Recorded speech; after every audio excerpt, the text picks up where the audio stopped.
നമസ്കാരം. ഞാൻ doctor Shameem, KIMS health emergency ഡിപ്പാർട്ട്മെന്റിന്റെ കൺസൾട്ടന്റ് ആൻഡ് ഗ്രൂപ്പ് കോർഡിനേറ്റർ ആണ്. ഞാൻ ഇന്നിവിടെ സംസാരിക്കുന്നത് കുട്ടികളിൽ ഉണ്ടാകുന്ന ട്രോമകളെ കുറിച്ചാണ്. നമുക്കറിയാം നമ്മുടെ ദൈനംദിന ജീവിതത്തിൽ ഇപ്പോൾ വളരെയധികം കൂടിക്കൊണ്ടിരിക്കുന്ന ഒരു സമയമാണ് ഈ വാഹനാപകടങ്ങൾ അല്ലെങ്കിൽ ട്രോമ എന്ന് പറയുന്നത്. അത് തന്നെ കുട്ടികളിൽ ഇപ്പോൾ തീർച്ചയായിട്ടും വർദ്ധിച്ചു വരുന്ന ഒരു സമയം കൂടെയാണ്. ഇനി ട്രോമ എന്ന് പറയുന്നത് തീർച്ചയായിട്ടും നമ്മൾ ഓരോരുത്തരും ഓർക്കേണ്ടത് ഇത് വാഹനാപകടങ്ങൾ മാത്രമല്ല, തീർച്ചയായിട്ടും വാഹനാപകടങ്ങൾ തന്നെയാണ് ഏറ്റവും പ്രധാനപ്പെട്ട ആദ്യ കാരണം എന്ന് പറയുന്നത്. ഇനി കൂടുതലായിട്ടുള്ള കാരണങ്ങൾ നമ്മൾ നോക്കുകയാണെന്നുണ്ടെങ്കിൽ വീഴ്ചകൾ സംഭവിക്കാം. കുട്ടികളിൽ വീഴ്ചകൾ തീർച്ചയായിട്ടും വളരെ കോമൺ ആണ്. അത് ചിലപ്പോൾ നമ്മുടെ വീട്ടിൽ വെച്ചിട്ടുള്ളതായിരിക്കാം, അല്ലെങ്കിൽ സ്കൂളുകളിൽ കളിക്കുമ്പോഴായിരിക്കാം, അല്ലെങ്കിൽ വല്ല വിനോദസഞ്ചാര കേന്ദ്രത്തിൽ വെച്ചിട്ടുള്ള വീഴ്ചകളായിരിക്കാം. ഈ ചില വീഴ്ചകളെങ്കിലും ഈ കുട്ടികളിൽ തീർച്ചയായിട്ടും അതൊരു മേജർ ഡിസബിലിറ്റി അല്ലെങ്കിൽ ഒരു മേജർ പ്രോബ്ലംസിലോട്ട് പോകാറുമുണ്ട്. ഇനി രണ്ടാമതായിട്ട് കണ്ടുവരുന്ന വീണ്ടും അടുത്ത കാരണം എന്ന് പറയുന്നത് ഡ്രൗണിങ് അല്ലെങ്കിൽ മുങ്ങി മരണങ്ങൾ ഉണ്ടാവാം. അല്ലെങ്കിൽ കുട്ടികളിൽ യൂഷ്വലും തീർച്ചയായിട്ടും നമ്മൾ നീന്തൽ പഠിപ്പിക്കേണ്ടതിന്റെ ആവശ്യകതയുണ്ട്. പക്ഷേ അതെല്ലാം മാതാപിതാക്കൾ കൂടെ നിന്ന് തന്നെ അല്ലെങ്കിൽ ഒരു നല്ല ട്രെയിനിങ് കൊടുത്ത് തന്നെ അവരെ നീന്തൽ പഠിപ്പിക്കേണ്ടതിന്റെ ആവശ്യകതയുണ്ട്. കാരണം അവരിലും മുങ്ങി മരണം അല്ലെങ്കിൽ മുങ്ങല് തീർച്ചയായിട്ടും കൂടി നിൽക്കുന്ന ഒരു സമയമാണ്. ഇനി മൂന്നാമതായിട്ടുള്ളതാണ് പൊള്ളലേൽക്കുന്നത്. കുട്ടികളിൽ പൊള്ളലേൽക്കാനുള്ള ചാൻസ് വളരെ കൂടുതലാണ്.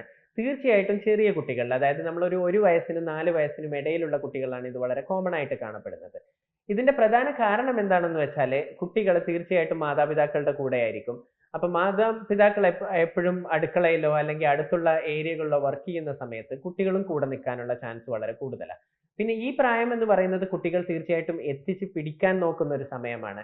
അപ്പൊ നമ്മൾ തീർച്ചയായിട്ടും വല്ല ചൂട് വെള്ളം അല്ലെങ്കിൽ ചൂട് ചായ എല്ലാം അവരുടെ ദേഹത്ത് പറ്റിയിട്ടാണെന്നുണ്ടെങ്കിലും പൊള്ളലേൽക്കാൻ ചാൻസ് വളരെ കൂടുതലാണ്.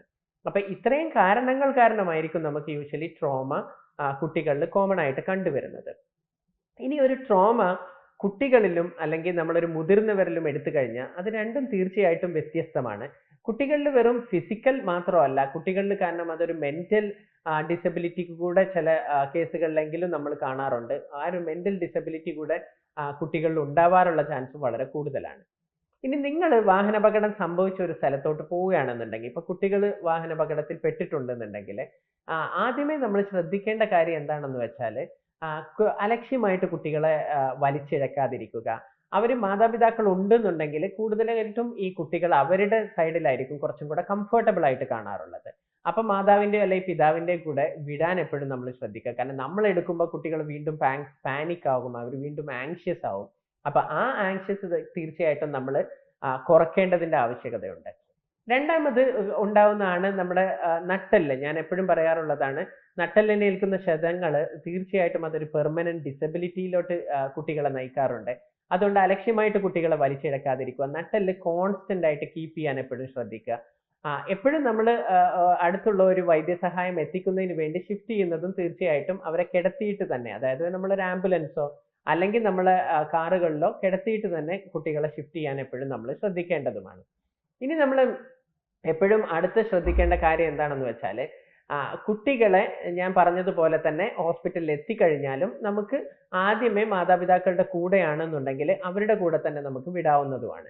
ഈ ഞാൻ പറഞ്ഞ ആദ്യത്തെ ഇനീഷ്യൽ ഫസ്റ്റ് എയ്ഡ് വളരെ വളരെ ഇമ്പോർട്ടന്റ് ആണ്. കാരണം നമ്മുടെ വേൾഡ് ഹെൽത്ത് ഓർഗനൈസേഷൻ പറയുന്നത് ഏകദേശം 50% മരണങ്ങളും നമുക്ക് ഒരു പ്രോപ്പർ ഫസ്റ്റ് എയ്ഡിലൂടെ ആക്ച്വലി കുട്ടികളിൽ പ്രിവെന്റ് ചെയ്യാം എന്നുള്ളതാണ്. അപ്പോൾ ഈ കണക്കുകൾ തീർച്ചയായിട്ടും ഞെട്ടിപ്പിക്കുന്ന കണക്കുകളാണ് കാണിക്കുന്നത്. അതുകൊണ്ട് പ്രോപ്പർ ആയിട്ട് ഒരു ഫസ്റ്റ് എയ്ഡ് കൊടുക്കുക, എന്നിട്ട് ഞാൻ പറഞ്ഞതുപോലെ ഒരു ടെർഷ്യറി കെയർ സെന്ററിലോട്ട് ഈ കുട്ടികളെ ഷിഫ്റ്റ് ചെയ്യുക. ഇനി എപ്പോൾ ഷിഫ്റ്റ് ചെയ്യണം എന്നുള്ളതും വളരെ ഇമ്പോർട്ടന്റ് ആണ്. അതിനാണ് നമ്മൾ ഗോൾഡൻ അവർ എന്ന് പറയുന്നത്. അതായത് ഒരു ആക്സിഡന്റ് സംഭവിച്ച് ഒരു ഡെഫിനിറ്റീവ് ട്രീറ്റ്മെന്റിലോട്ട് കിട്ടുന്നതിലോട്ടുള്ള സമയത്തിനെയാണ് നമ്മൾ ഗോൾഡൻ അവർ എന്ന് പറയുന്നത്. അത് ട്രോമയിൽ നമ്മൾ ഏകദേശം പറയാറുള്ളത് 1 മണിക്കൂറാണ്. അതായത് 1 മണിക്കൂറിനകത്ത് തന്നെ പെട്ടെന്ന് തന്നെ ഒരു വൈദ്യസഹായം എത്തിക്കുക എന്നുള്ളത്. ഇനി ഒരു അത്യാഹിത വിഭാഗത്തിൽ വന്നു കഴിഞ്ഞാലും കുട്ടികൾക്ക് കൊടുക്കുന്ന മാനേജ്മെന്റ് എന്ന് പറയുന്നത് ഡിഫറെന്റ് ആണ് അഡൽറ്റിൽ നിന്ന്. കാരണം അവരെ കാണുന്നത് കുട്ടികളുടെ സ്പെഷ്യലിസ്റ്റ് എമർജൻസി ഫിസിഷ്യൻസ് ആയിരിക്കും, അവരുടെ തന്നെ ഒരു ട്രോമ ടീം ആയിരിക്കും മാനേജ് ചെയ്യുന്നത്.